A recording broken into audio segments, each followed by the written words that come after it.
The top panel of F800 F650GS has these four bolts that have to come off. These two bolts that are on the side of the ignition have to come off also. Now, why am I changing this battery out in the first place? Well, I got this motorcycle about a year back and I had no problems whatsoever so far until recently when I was riding it to work. I saw the dash lights coming on and off and they started flickering.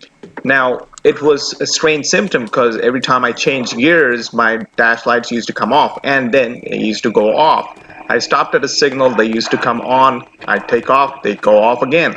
All of a sudden, the ABS light used to come on, the dash lights used to go off, the speedometer used to go off, and something funny, the tachometer on the bike worked flawlessly all this time.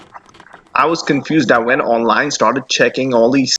Now, while researching online, one of the threads did mention a bad battery or a bad altimeter or a bad connection. So it could be a lot of these things. It could be one of these things, two of these things. It could be a stray mice that got into my motorcycle's wiring system and chewed something up. But I had to start somewhere, so I ordered this battery online on Amazon. I'll show you a picture of the exact battery I ordered. And I decided now these are the retaining clips that need to come off before the battery actually goes in. There are two of them on the two sides there. That one comes off right there. Okay, so where was I? I purchased a YTX14BS gel battery rechargeable kind on Amazon, which got shipped overnight.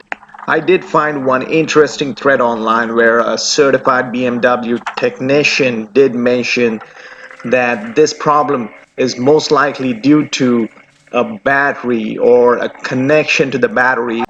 So 7 times out of 10 it was a bad battery, and the rest of the times it had to be either a bad fuse or a bad RR. Okay, so the next step here is to remove the battery terminals. Always take the negative off first, then the positive. Now the installation of the new battery terminal should be done in the reverse fashion. So the positive should go on first, then the negative. Now a little bit about this motorcycle that I'm working on. This is a BMW F650GS, which is absolutely similar to the F800GS. They both are 800cc motorcycles and they have identical twin cylinder engine, which is 800 cc's again in both cases.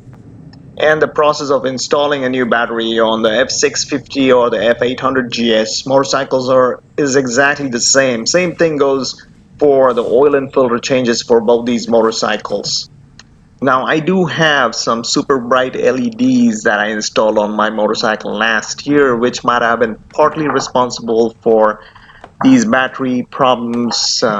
But a more compelling answer to that question would actually be, if you look at this, this is an original BMW battery that looks like came with the motorcycle when it was purchased. This is a 2011, so this battery has to be at least 7.5, 8 years old at this point. Now at this point I had the old battery out. All I had to do was wait for the new batteries to come in, which did get shipped overnight. Installing the new battery was pretty much straightforward. The only problem that I had while putting in the new battery was the part where I had to have this little nut that sits under the battery terminal propped up for the screw to catch and keep all the terminals, actually all the wires, held tight onto the battery terminal. So this is the box that it actually came in, the new battery that is, and it had this sweet feature on it. If you can see, it has a little LCD. The LCD screen shows you the health of your battery. This LCD screen is nice, but for the proper reinstallation of this battery, this screen had to come off. There has to be a notch into which the retaining clip fit into correctly, and that's the only way you can get one of these batteries installed. Now initially I was a little worried about this whole thing, but after I saw I could actually take the LCD screen off, I was relieved. Now this process of reinstallation of this battery is pretty simple and straightforward, except for the part where I had to keep a little nut that comes with this entire kit propped up inside the battery terminal, making sure that the bolt caught it nice and tight. That way nothing moves after I install the battery. Now, as you can see, we're towards the end of this installation process where the retaining clip's going to go back on, two bolts go in, hold everything securely in place. The terminals go back on, positive goes on first, negative second. Make sure you do it this exact order.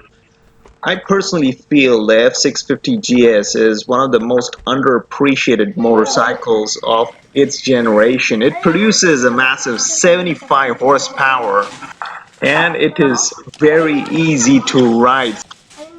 A skid plate and crash bars would be two major upgrades that you can give this motorcycle. You can add the HID lights, which makes this motorcycle super bright on the roads, and adding a set of Barkbuster handguards is a good upgrade, regardless of if you like to ride when it's cold out there or if you like to ride off-road. After this installation was complete, I did take the motorcycle out on a short ride. After completing this installation, I took this motorcycle out on a test ride. All electronics at this time of the test ride worked flawlessly.